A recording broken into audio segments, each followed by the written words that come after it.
Look who's joining us right now on the Rich Eisen Show. Hey. On Zoom.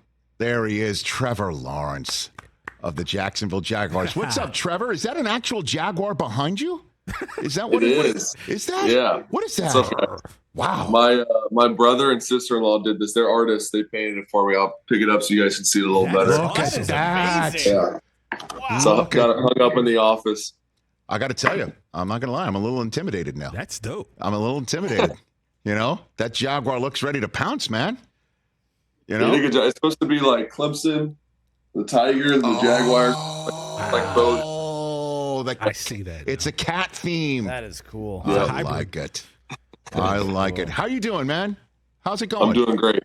Doing great. How are you guys doing? I have not seen you since London. And, it feels to me, Trevor, last year, London was a turning point for you because you didn't have that great of a game and you learned from it. And, Doug Pederson was talking about the lessons you learned from the adversity. And it feels that London was kind of a turning point in another direction again for you guys this year. Back-to-back games, first team to ever do that. You won those, and you've been crushing ever since, Trevor.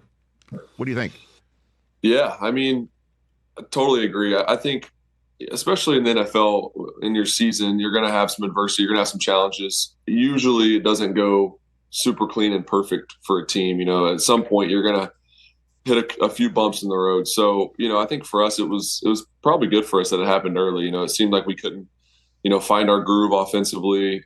Just weren't playing great. We lost those 2 games back to back at home, and then we went away to London and kind of got back on track. And I think that helped us. And whatever you can do to find your rhythm, the sooner the better, obviously. But there's going to be times where you might not have a great game as an offense or a couple games, and you just got to find a way to bounce back and get out of that funk. And I think that's something that is going to happen to every team in the NFL at some point in the season. And it just is a matter of whether the team can, come out of it or not. What's the best piece of advice Doug Pederson has imparted to you, Trevor? What do you got for me? That's a tough question. I can't think of one specific thing. I think just his whole mindset and really the way that me and him interact. He's very. He really just lets me play. I think that's such a powerful thing as a quarterback, to have a coach that has full confidence and trust in you, even when you make some mistakes. And obviously, you're not going to play perfect and all that. His trust and confidence in me never wavers. And I think that's something he's proven by the way, the decisions he makes in games, whether it's maybe going for on some 4th downs or different things, throughout last year and this year. I think him having that confidence in me, and he continues to tell me all the time, whether the play was good, bad, either way, I think he has kept that confidence, and that's given me a lot of confidence. I can just go play. I don't have to worry about really anything. And of course, you're going to make some mistakes and you're not going to make every play, but having the ability to go play with confidence, is I know that Coach Pederson and the whole staff and all the players have that full confidence in me just to go, let it loose. Yeah, I know, and I guess it's tough for me to ask you for one specific, since it is a residual thing that you just described, right? Because, trust is something that is earned, it is gained, it is something that you feel over time. But I'm just wondering, is it his demeanor that you vibe with? I'm just trying to, get something to drill down here about this one. Yeah, it's everything. The way he carries himself, he's just always the same guy. He's very consistent in the way he carries himself, whether we're on a winning streak or losing streak or whatever. Obviously it's a lot more fun coming to work when you're winning. Just the whole vibe in the building is better. But I will say, we've had some different, I guess, time periods last year or even this year where we haven't been playing great, and he just does a good job of managing all the highs and the lows that a season can hold. And I think that's really important from a head coach, is just to balance that, because there's going to be times where team might not be playing great, but the season's so long, and you got to find a way to get the guys back on track, but also to lead the right way to where it's not like panic and throw everything out, because you can't do that because it's such a long season. And like I said earlier, you're going to have some games where you might not play your best. So I think he handles that really well. And then I just think overall his demeanor, the environment that he's created, the culture here, it's just a place that people want to be. It's fun going to work. It's very sustainable. It's not it's not a dictatorship. It's not, he lets guys have personalities and all these things. I think he does a great job of just, allowing his players to lead as well. It's not like it's all just what he says goes. I think he does a great job of feeling out the players, and we have a leadership committee that meets every week and just really keeps us involved in everything that he does. And I think he's done an awesome job. Trevor Lawrence here on the Rich Eisen Show. And, last year you win the division sort of coming out of the blue, right? You caught fire and you won it then. And in terms of, I guess, journeys and growing and things of that nature, the win you just had is a potential sort of a stamp. Like, this is your division. The fact that Houston came in and did hand you a loss, it was their first win of the season, and that's where C.J. Stroud is, as you know, has started to really come on strong. But you went into their house and ended any thoughts of them taking things over. And I'm wondering if that has added to a different sense as you go into a home game on a Monday night against an opponent that, has been at the top of the conference the last couple of years, and that you're now beginning to have a stamp in your hand. Trevor, is that accurate? Yeah, 100%. You look at the games, including last week, and before that game, all the games that we have left in our schedule. And I think we have an opportunity every week to prove something, and it's that way every week, anyways. But you look at the teams that we're playing. Big win last week in Houston, a team like you said, it's playing really well.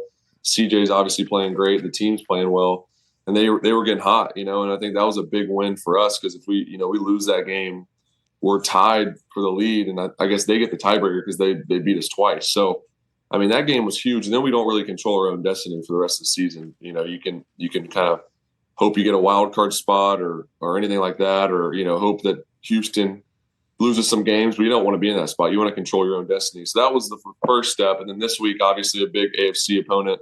And just looking where we're at, we just got to take it 1 week at a time. We got a chance to do something special, put ourselves in a great position entering the postseason.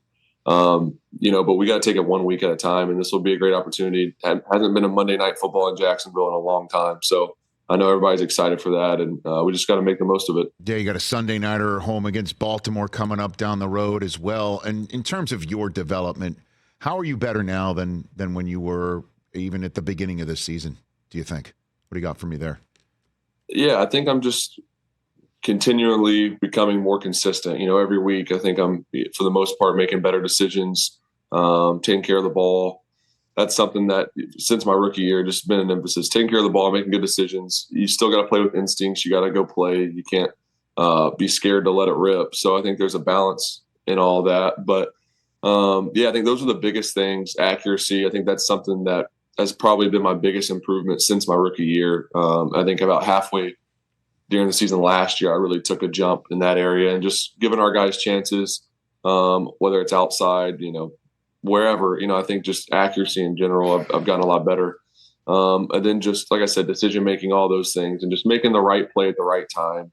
I think there's a time and a place. You got to have some judgment on when you want to take shots and take chances. And I think, I'm getting better at all that. Still a lot of improvement to be done. I think we need to get better at finishing games. We had an opportunity to kind of put Houston away last week and weren't able to do it. So always stuff you can get better at, but I like the strides that, I've taken and that this offense has taken this season. And then how about playing with discomfort? You learning how to do that? Because I'm assuming there's got to be some that you're not wearing a brace for style points. You know what I mean? So what about that? Yeah. I'm feeling a lot better, thankfully. It doesn't bother me as much to move around. It's more of just a kind of precautionary thing. You just don't want to get rolled up on and kind of re-injure the knee. So at this point, it's feeling good. Like the last couple of weeks, I think really the Tennessee game and this last week against Houston, I felt 100% comfortable moving around and just playing normal. So those were the first 2 weeks in a while that I felt that way. So that's exciting, for the stretch that we got ahead of us, that I can feel that way, because there's nothing worse than feeling like you can't necessarily do everything and react the way you want to in games. That's not a good feeling, especially as a quarterback. Okay, so let's have a little bit of fun before I let you on your Wednesday, and I appreciate you spending this is your off day, so I appreciate you doing this, Trevor. What requires more maintenance, your actual hair or Shad Khan's facial hair, Trevor? What do you got for me on that front? I don't know what goes into his keeping that mustache perfect like he does all the time, but. So I don't know. That's a good question. I'd probably say I feel like the mustache, I feel like he's got to brush it. I don't brush my hair every day, so I feel like he has to brush the mustache every day. Oh, hold on a second. Are you just trying to show me up right now that you don't? you No, not every day. You don't, I'd say once or twice a week, maybe. What? Yeah. That's all it, like, okay. All right. So there's no maintenance required, Just got to wash it, like shampoo and condition it a couple times a week. In one shampoo and conditioner in one? Again, no, it's been years for me. It's been years for me. So I'm sorry if this comes across as weird, but it's been two separate. Usually those aren't as good quality from my experience. If it's the point. Okay.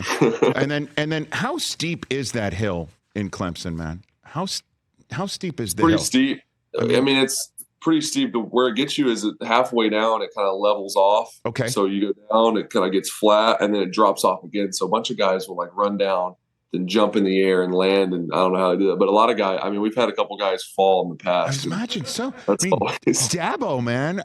How is Dabo not eating it? He doesn't. Somehow Coach Sweeney is like, whatever, 1,000 for 1,000 on that hill, and he runs full speed. He's running like 20 miles an hour down that thing. Right. So did you ever come close to eating it yourself, or what? No, I was calculated. I was real slow, just a little trot down it, never jumped. I'd have got like the DBs and some of the receivers and stuff beside me would jump in the air, but we'd have guys that would fall and roll down the hill, and then Monday morning or Monday for our team meeting, they'd put it up on the screen in slow motion and zoom in on the guys that would fall down the hill. Right. So it's pretty good. Okay. Very good. And so do you have I don't know if you pay attention to the college football playoffs right now. Do you got any team that you think can win it all? Trevor, what do you got for me on that front? What do you think? I think it'll be interesting just to see who gets in. This is looking at it this year. It's tough. You got 4 spots, and it seems like there's a lot of scenarios based on what happens in the conference championships. There's a lot of scenarios that could make it a tough decision. So I'll be interested just to see who gets in. Obviously, Georgia the last couple of years has been dominant, so they take care of business in the conference championship they're in. And then they might be in anyways. I don't know. So that's an example. I don't know what happens there. Yeah, I got you. Yeah, one day you'll tell your kids you used to play when it was just 4 teams, man, and now, we're going to get 12. And remember everybody said, hey, these college kids, we can't have them play 15, 16 games. That's coming. That's right around the corner, man. Is it 12? Is it 8? What is the next year? It's going to be 12 next year. Going to be 12. Oh, my gosh. With a conference championship game and 12 regular season games. They're going to be playing an NFL schedule soon. There'll be no rookie wall. That's for sure. No. Trevor, thanks for the time. Again, let's give a shout out. Who are the artists? What's that artwork behind you? Behind your left shoulder? Chase and Brooke Lawrence. It's my brother and sister-in-law. Okay. So just a little shout out for them. There they go. Very nicely done. Very nicely done. Trevor, thanks for the time, man. Good to see you. You be well. Yeah. Enjoy the rest of your off day. You got it. That's the great Trevor Lawrence right here on the Rich Eisen Show. Check out Monday Night Football. That was great. Catch the Rich Eisen Show every single day on the Roku channel, 12 to 3 Eastern, for free.